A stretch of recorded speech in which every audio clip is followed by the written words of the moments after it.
A very warm welcome to part 6 of the special mapping series for the preliminary exam 2025.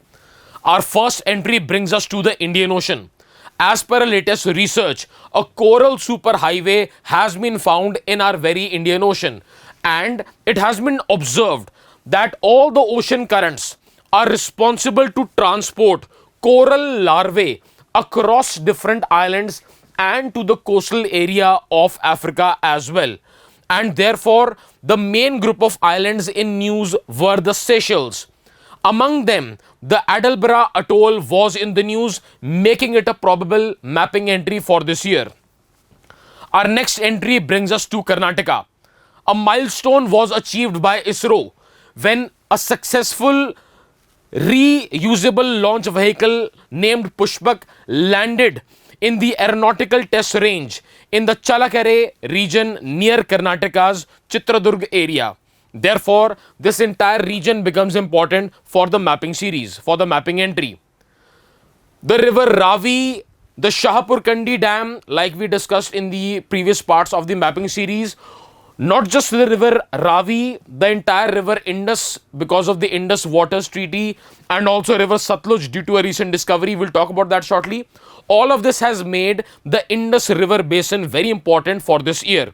Right now, I am about to discuss with you all the major elements within the Indus River Basin that are important for the mapping entries for this year. I shall be beginning with this discussion talking about the different sub-basins of the Indus River Basin. Over here, this entire region highlighted number 1 is the entire Indus River Basin. The main river basin of the river Indus is divided into 14 sub-basins.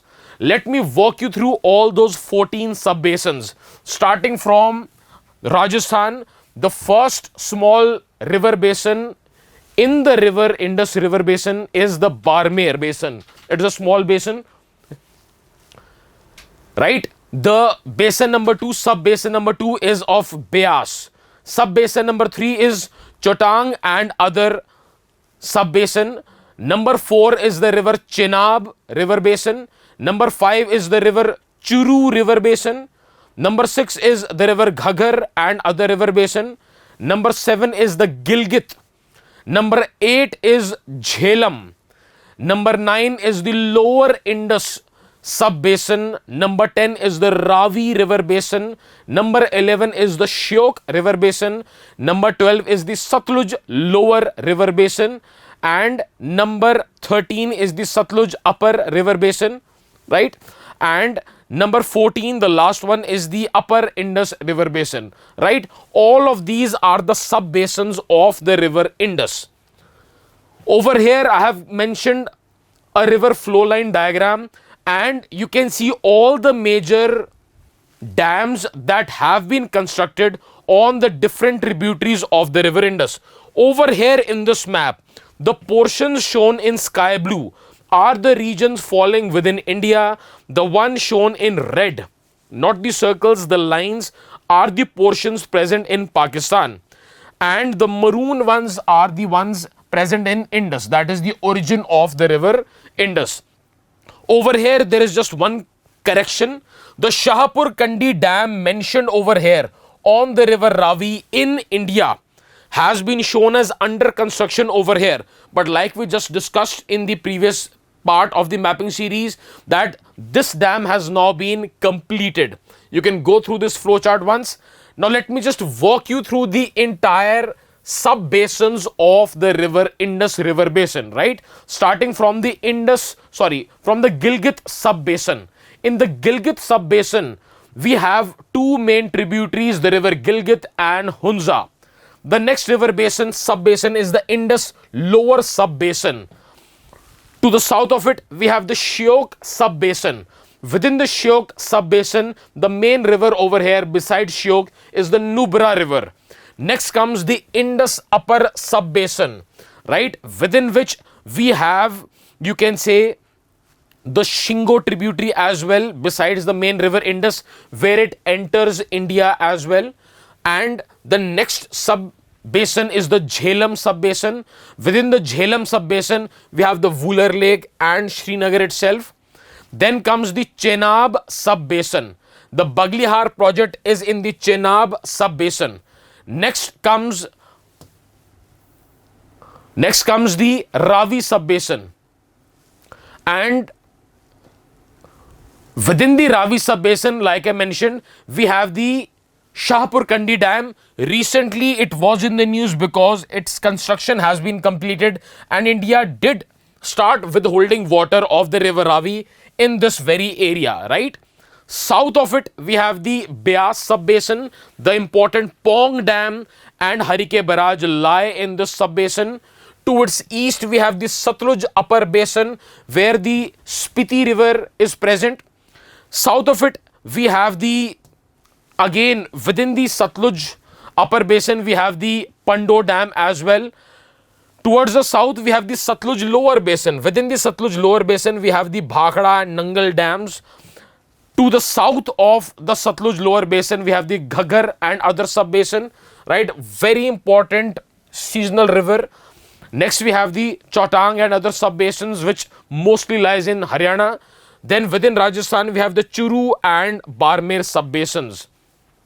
On all these, the important dams that have been constructed, that are under construction, have been mentioned in this project. However, like we have discussed earlier in the previous parts, the Shahpur Kandi Dam is the most important one. The Bhakra Dam right now is under repair, but I doubt there will be a question on it this year. Anyway, like I told you, the river Satluj itself was also in the news because the Indian Institute of Technology in Punjab, they were conducting a regular research, but they found something very exceptional in the river Satluj sand, right? They found trace amounts of a rare metal, tantalum. And this rare metal is extremely important for the electronics industry due to its ability to store and release electrical charge, making it a very important product, a very important raw material for the manufacturing of capacitors and high power resistors, right? Its unique properties includes a high melting point, resistance to corrosion and excellent conductivity, right? Therefore, this metal can be extracted from the river Satluj's riverbed, making it very important for the map entries as well. Our next entry brings us back to Karnataka, the Talakaveri sanctuary, right? It was in the news due to large scale felling of trees. Now, this is a very remote area. It is a very remote area, and recently a case has been filed for the felling of almost 240 trees. But the thing is, as per the local people over there, as per the activists over there, they say it is not only just 240 trees, but it is almost a few thousand trees that have been felled in this area. Therefore, the sanctuary becomes important and the division in the Karnataka region becomes important. That is the Virajpet division of Thalakaveri sanctuary, right? Therefore, this entry becomes important, and the regions, the three areas over here are the Makuta and Ponampet ranges besides Mundrot. All of these are right at the border of Karnataka with Kerala, right? Our next entry brings us to Kashmir, a very important entry, the Sungal Tunnel. Basically, 4 tunnel projects are ongoing. Most of them have been completed recently, and therefore this entire route, the entire highway, Jammu Rajouri Poonch highway, has been in the news. The Border Roads Organization, it completed the milestone of important Sungal Tunnel, right? It was achieved near the Kalidhar, which lies between Bhamla and Akhnur on the Jammu Rajouri Poonch National Highway. Right, the tunnel, the Sungal Tunnel, which was in the news directly, it spans almost 2,800 meters, almost 2.8 kilometers on NH 144A, and it is a crucial link between Akhnur and Poonch. The Akhnur Poonch road itself is called the Golden Arc Road. All of this is along the border with Pakistan, right? And therefore, it is very strategically important as well.